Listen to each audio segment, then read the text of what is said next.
जय श्री कृष्णा दोस्तों। श्री भगवत गीता अध्याय 1 अर्जुन विषाद योग। श्लोक 1 धृतराष्ट्र उवाच धर्म क्षेत्रे कुरुक्षेत्रे संवेता युयुत्सव मामकः पांडवाश्चैव किम कुर्वत संजय। धृतराष्ट्र बोले, हे संजय, धर्मभूमि कुरुक्षेत्र में एकत्रित युद्ध की इच्छा वाले मेरे और पांडु के पुत्रों ने क्या किया। संजय उवाच दृष्टवा तु पांडवानिकम व्यूढ़म दुर्योधनस्तदा आचार्यमुपसंगम्य राजा वचनम ब्रवीत। संजय बोले, उस समय राजा दुर्योधन ने व्यूहरचना युक्त पांडवों की सेना को देखा और द्रोणाचार्य के पास जाकर यह वचन कहा, पश्यतां पांडुपुत्राणामाचार्य महतीं चमू व्यूढ़ान द्रुपद पुत्रेण तव शिष्येण धीमता। हे आचार्य, आपके बुद्धिमान शिष्य द्रुपद पुत्र धृष्टद्युम्न द्वारा व्यूहाकार खड़ी की हुई पांडुपुत्रों की इस बड़ी भारी सेना को देखिए।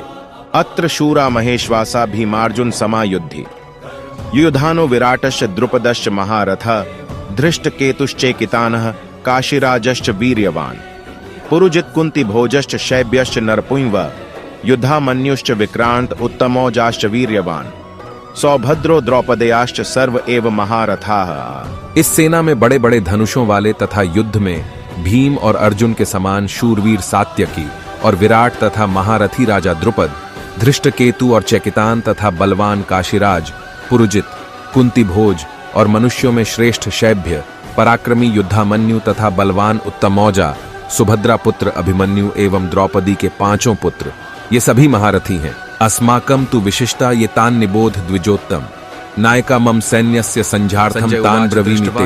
हे ब्राह्मण श्रेष्ठ, अपने पक्ष में भी जो प्रधान हैं उनको आप समझ लीजिए। संजय बोले, आपकी जानकारी के लिए मेरी सेना के जो सेनापति हैं उनको बतलाता हूं। द्रोणाचार्य के पास जाकर यह वचन कहा, भवान भीष्मश्च कर्णश्च कृपश्च समितिंजय अश्वत्थामा विकर्णश्च सौमदत्तिस्तथैव च। आप द्रोणाचार्य और पितामह भीष्म तथा कर्ण और संग्राम विजयी कृपाचार्य तथा वैसे ही अश्वत्थामा, विकर्ण और सोमदत्त का पुत्र भूरिश्रवा अन्य च बहवः शूरा मदर्थे त्यक्त जीविता नाना शस्त्र प्रहरणाः सर्वे युद्ध विशारदा। और भी मेरे लिए जीवन की आशा त्याग देने वाले बहुत से शूरवीर अनेक प्रकार के शस्त्रास्त्रों से सुसज्जित और सबके सब युद्ध में चतुर हैं। अपर्याप्तम तदस्माकम बलम भीष्माभिरक्षितम पर्याप्तम त्विदमे तेषां बलम भीमाभिरक्षितम। भीष्म पितामह द्वारा रक्षित हमारी वह सेना सब प्रकार से अजेय है और भीम द्वारा रक्षित इन लोगों की यह सेना जीतने में सुगम है। अयनेषु च सर्वेषु यथा भागम वस्थिता भीष्ममेवाभिरक्षण तु भवन्तः सर्व एव ही।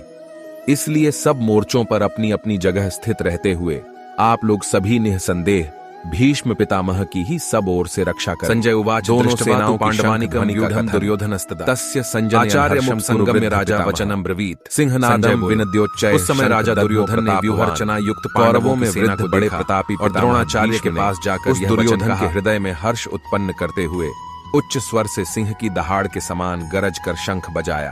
ततः शंखाश्च भैर्यश्च पणवानक गोमुखा सहसैवाभ्यहन्यंत स शब्दस्तु मूलोभवत। इसके पश्चात शंख और नगाड़े तथा ढोल, मृदंग और नरसिंघे आदि बाजे एक साथ ही बज उठे। उनका वह शब्द बड़ा भयंकर हुआ। तथा श्वेतैर्हयैर्युक्ते महति स्यंदने स्थितो माधवः पांडवश्चैव दिव्यो शंखो प्रदद्मतुः। इसके अनंतर सफेद घोड़ों से युक्त उत्तम रथ में बैठे हुए श्री कृष्ण महाराज और अर्जुन ने भी अलौकिक शंख बजाए। पांचजन्यम हृषिकेशो देवदत्तम धनंजय पौंड्रम दधमो महाशंख भीमकर्मा वृकोदरः। श्री कृष्ण महाराज ने पांचजन्य नामक, अर्जुन ने देवदत्त नामक और भयानक कर्म वाले भीमसेन ने पौंड्र नामक महाशंख बजाया। अनंत विजयम राजा कुंती पुत्रो युधिष्ठिर नकुलः सहदेवश सुघोष मणिपुष्पको। कुंती पुत्र राजा युधिष्ठिर ने अनंत विजय नामक और नकुल तथा सहदेव ने सुघोष और मणिपुष्पक नामक शंख बजाए। काश्यश्च परमेश्वास आचार्यमुप संगम्य राजा वचनम ब्रवीत। धृष्टद्युम्नो विराटश्च उस समय राजा दुर्योधन ने व्यूहरचना युक्त पांडवों द्रौपदेयाश्च सर्व द्रोणाचार्य के पास जाकर यह वचन कहा, सौभद्रश्च महाबाहु शंखान दद्मुः पृथक पृथक।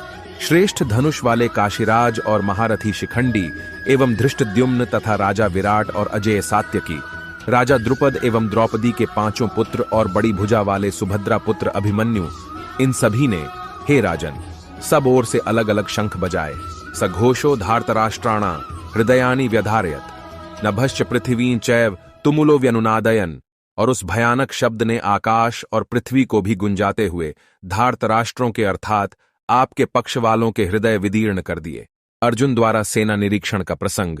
अथ व्यवस्थितान दृष्ट्वा धार्तराष्ट्रान् कपिध्वजः प्रवृत्ते शस्त्र संपाते धनुरुद्यम्य पांडवः ऋषिकेशम तदा वाक्यमिदमः महीपते। अर्जुन उवाच सैन्योरुभयोर्मध्ये रथम स्थापयमेच्युत।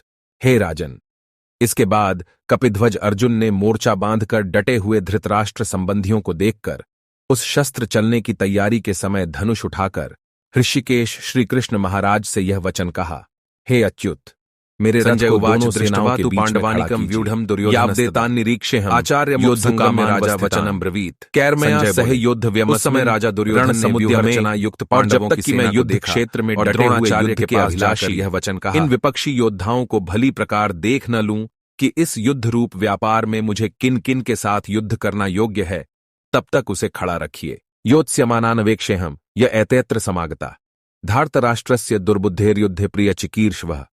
दुर्बुद्धि दुर्योधन का युद्ध में हित चाहने वाले जो ये राजा लोग इस सेना में आए हैं, इन युद्ध करने वालों को मैं देखूंगा। संजय उवाचः एव मुक्तो ऋषिकेशो गुडाकेशेन भारत सेनयोरुभयोर्मध्ये स्थापयित्वा रथोत्तमम् भीष्म द्रोण प्रमुखतः सर्वेषां च महीक्षिताम्। उवाच पार्थ पश्यतान समवेतान कुरुनिति।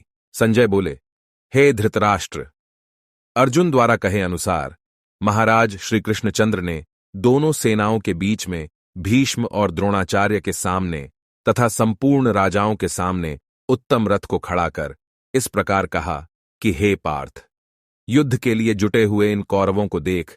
के अध्याय प्रथम अर्जुन विषाद योग का संपूर्ण वर्णन। इसमें श्री कृष्ण अर्जुन की पीड़ा सुन रहे हैं।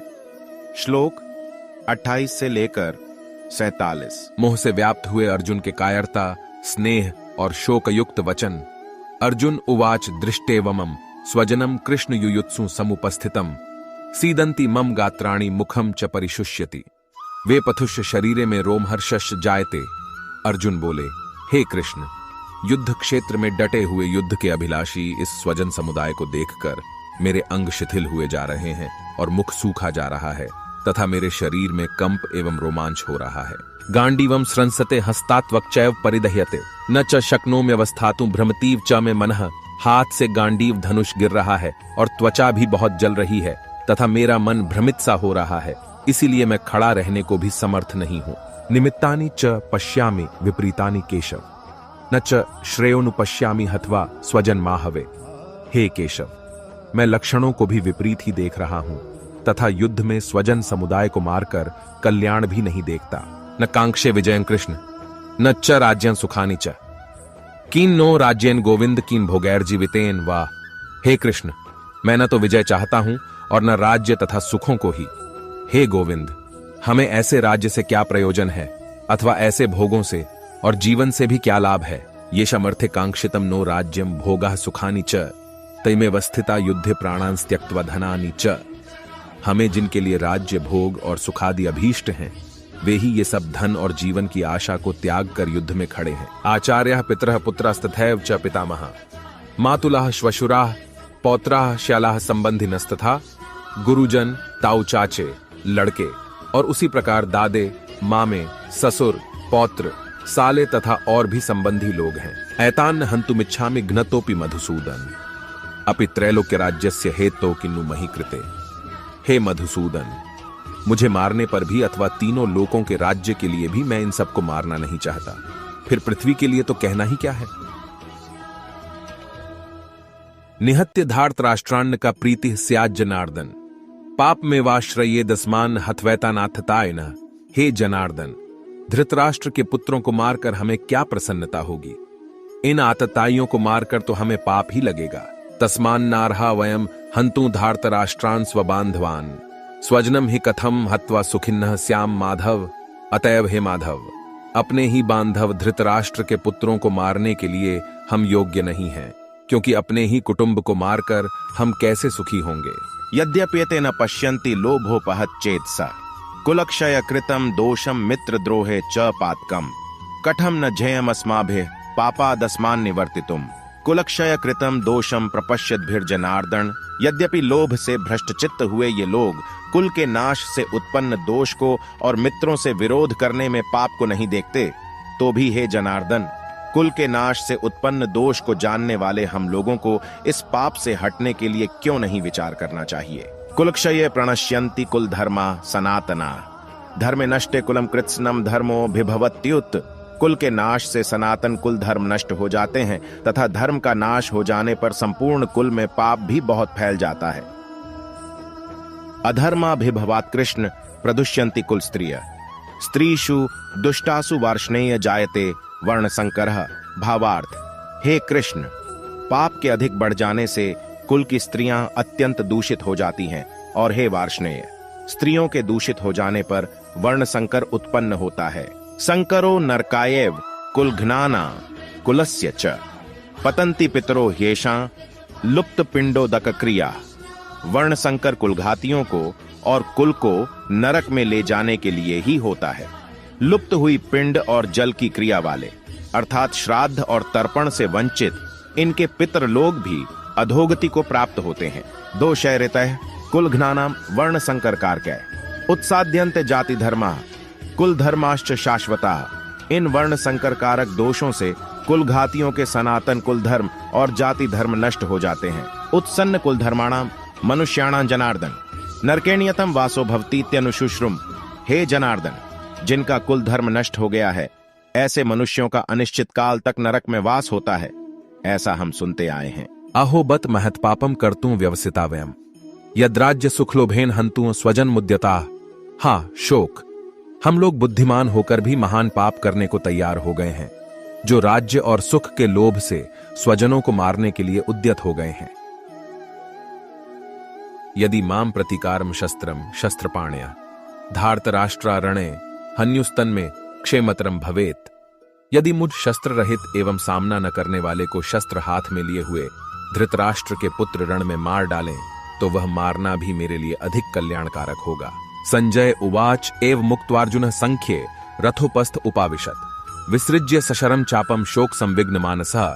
भावार्थ, संजय बोले, रणभूमि में शोक से उद्विग्न मन वाले अर्जुन इस प्रकार कहकर बाण सहित धनुष को त्याग कर रथ के पिछले भाग में बैठ गए।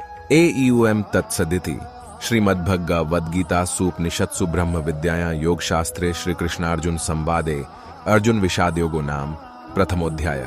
दोस्तों, इसी के साथ श्री भगवत गीता का प्रथम अध्याय अर्जुन विषाद योग समाप्त हो गया। अब आगे अध्याय द्वितीय सांख्य योग आरंभ होगा।